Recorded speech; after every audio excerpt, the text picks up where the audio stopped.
সেই বিষের চালায় এখন পুরো ফ্যামিলিটা জ্বলছে। রিপোর্টারের কলম বন্ধ হয়ে গেছে। ওইদিকে ইনকাম ট্যাক্স অফিসার স্বরূপ সন্ন্যাল তার আদর্শ হারিয়ে ডিসিতে জেল খাটছে। আর সেই রিপোর্টারের কচি বন্ধুর এখন জীবন গড়ার স্বপ্ন সব মুখ টুকরে পড়েছে। এবার ওই শের খানকে দিয়ে শক্তিমানকে শেষ করে দিতে পারলেই शेर खान हमारा और कोई काम करवे ना मालिक। কি বললি? তুই কি কায়দা করে তোর বেটার রেড বাড়তে এলি রহমান? मालिक দেবো দেবো 20, 25, 50 যা লাগে আমি সব দেবো। যেমন করে হোক ওই শক্তিমানকে শেষ করে দিতেই হবে। আমার বাত শুনুন মালিক। আমি এখন কোনো কথা শুনতে চাই না। আমি শুধু শুনতে চাই ওই শক্তিমানের মৃত্যু সংবাদ। বল কত টাকা চাই তোর? 20, 50, 1 লাখ। लाखों रुपया दिले भी वो शेर खान और कोई काम करवे ना मालिक। एक बोस्ती वाली लड़की शेर खान दिमाग को बिगड़े दिए छे।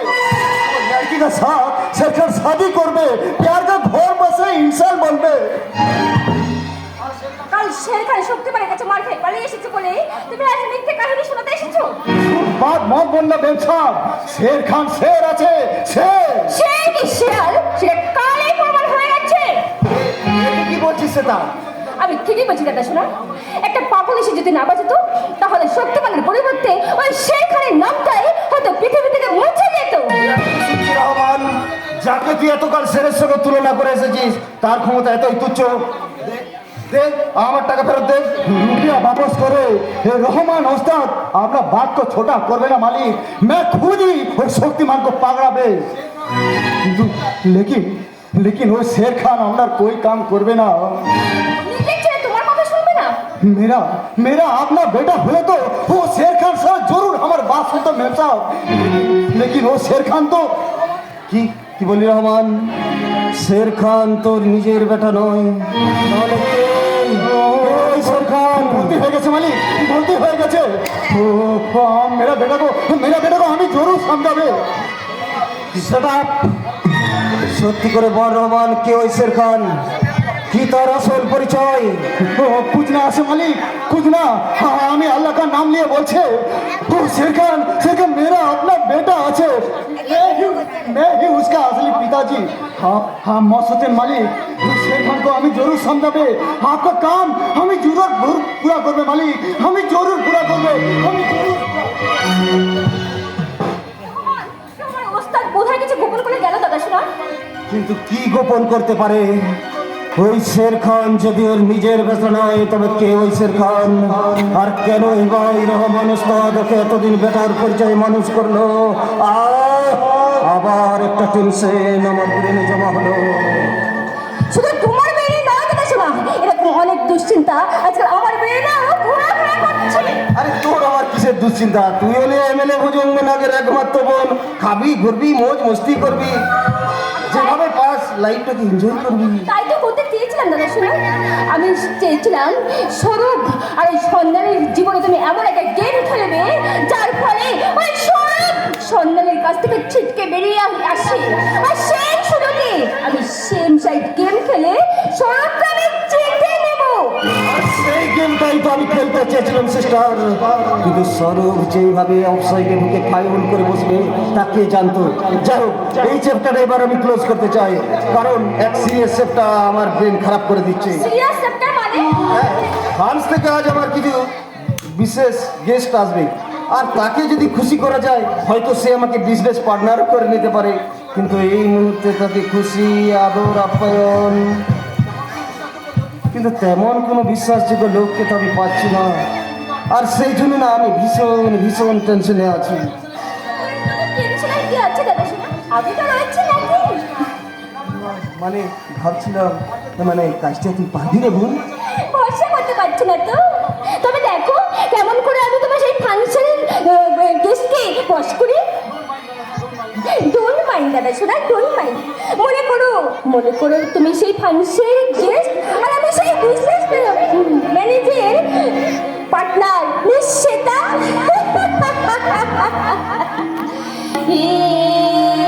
मेरा दिल प्यार का दीवाना,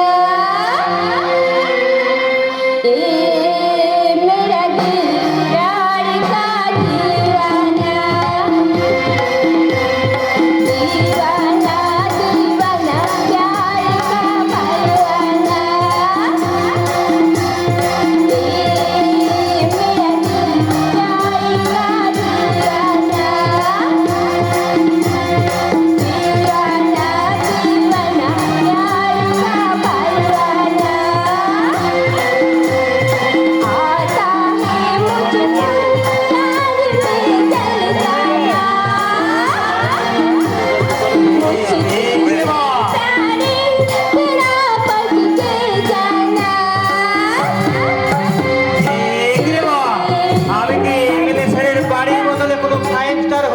ঢুকে পড়েছি নাকি?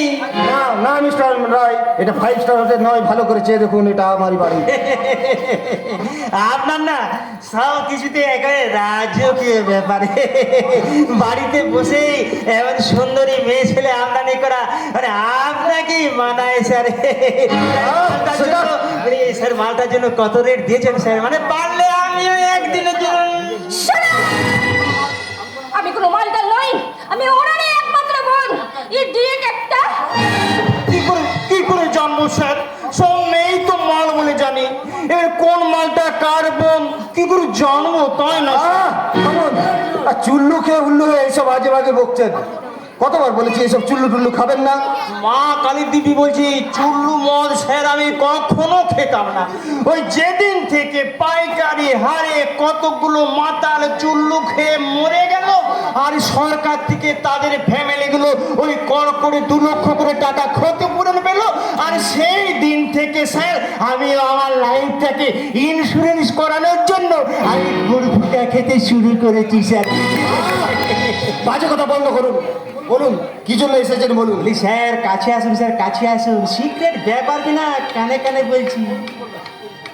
হ্যাঁ বলুন, কি বলবেন? বলে ওই শক্তিমানের জন্য আর আপনি ভাববেন না, ওই শক্তিমানকে পেঁচে ফেলার জন্য এমন একটা আইডিয়া আমি ফেলেছি না। কি আইডিয়া? বলবো না। আমার আইডিয়াটাকে আপনি অ্যাপ্লাই করে ওই শক্তিমানকে খপ করে ধরে ফেলবেন, আর আমার পারিশ্রমিকটা মাঠের মাঝে মারা যাবে, সেটি হচ্ছে না। শক্তিমান এই পলাশডাঙ্গার বুকে আতঙ্ক সৃষ্টি করেছে। একজন পুলিশ অফিসার হয়ে শক্তিমানকে অ্যারেস্ট করা আপনার কর্তব্য। বলে স্যার আজকালকার দিনে কে কার কতটুকু কর্তব্য পালন করছে স্যার, এই আপনার কথাই ধরুন না।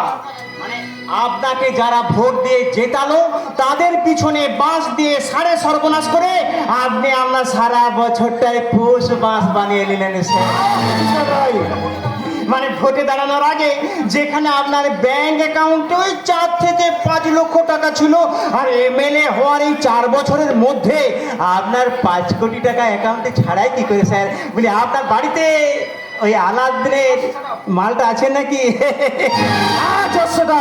আজকাল কেউ ওই জনগণের সেবা করার জন্য রাজনীতি করে না, রাজনীতি করে শুধুমাত্র নিজের টাক প্যাকেট গুজানোর জন্য। ঠিক এই রকম আজকালকার দিনে আর কেউ কর্তব্য করার জন্য ডিউটি করে না স্যার। ওই আপনাদের পকেট ফুটো করে ওই কিছুটা মাল করি কামিয়ে নেওয়াটা আমাদের ওভার ডিউটি। কি বললেন?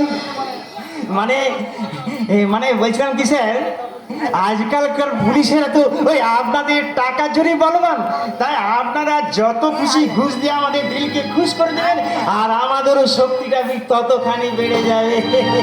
ঠিক আছে ঠিক আছে, ওই শক্তিমানকে ধরার জন্য আমি আপনাকে ওই 25,000 টাকা দেবো, কিন্তু কাজটা যদি না হয়। হবে না মানে?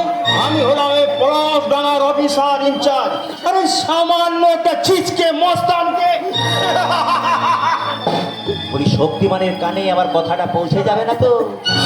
মিস্টার রায়, হ্যাঁ শুনুন স্যার, আমার এই খাকি উর্দিটা ছুঁয়ে শপথ করে বলছি স্যার, 3 দিনের মধ্যে যদি শক্তিমানকে ধরে আপনার সামনে এনে না দিতে পারি তাহলে বাকি টাকা আমি নেব না স্যার। বলছিলাম কি, ওই 1000 টাকা অ্যাডভান্সটা শুধু করুন দিনই স্যার।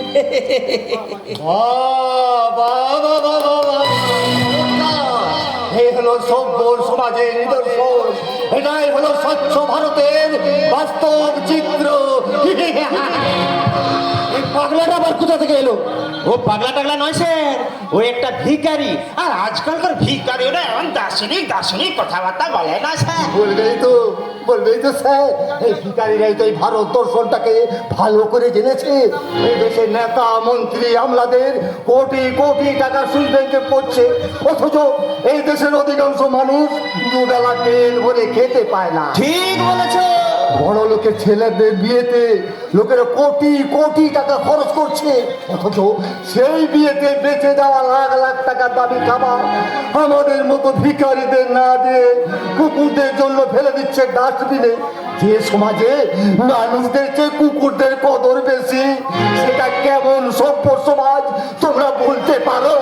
এই এই এই ইডিয়েট, যা দূর হয়ে যায় এখান থেকে, নইলে লাঠি পেটা করে তাড়াবো। ওই স্যার ও তো বাস্তব সত্য কথাই বলছে স্যার। এই আপনার কোথায় ধরুন না, আপনার বাড়িতে যে দুটো হামলা জুমড়ো কালো কালো কুকুর আছে, আর ওই কুকুরের পেছনে মাসের শেষে যা খরচপাতি হয় হিসেব করে দেখা গেছে সেই টাকায় এরকম 10-20টা ভিখারি পাগল পোষা যেত। আরে তুমি যদি মানুষ না হয়ে কুকুর হতে গো, স্যার তোমাকে রূপোর চেন পরিয়ে কত সমাদরে পুষে রাখতো।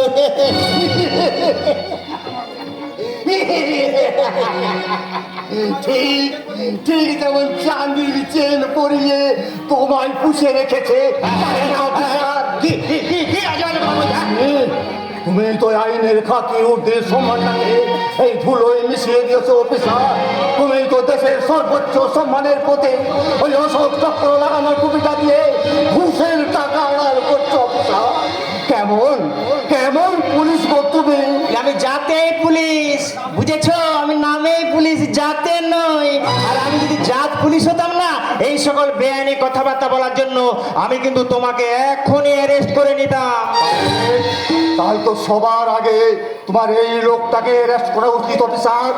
এই লোকটাই তো তার বেআইনি কারবার চালিয়ে যেতে তোমাকে ঘুষ দিয়ে কিনতে চাইলো। এই রাস্কেল, তুই জানিস না তুই কার সামনে দাঁড়িয়ে কথা বলছিস?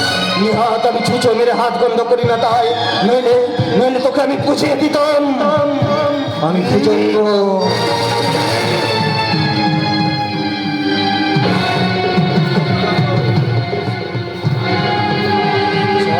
সিকিউরিটির 20 লক্ষ চিতার থাবা, পদবি আমার সুরের বাচ্চা, উপাধি অবিচার, আর সেই শয়তানের নাম এই ভুজঙ্গ নাম।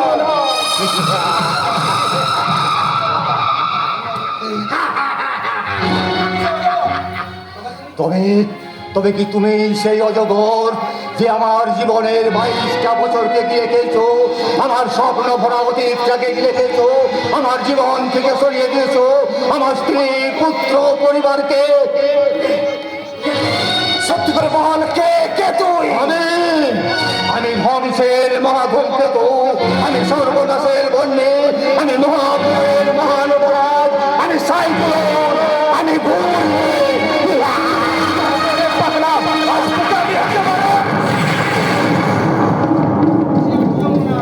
হুঁশিয়ার হুঁশিয়ার ভুজঙ্গনাথ, একটা কথা তুমি কান খুলে শুনে রাখো, তোমার গভীরে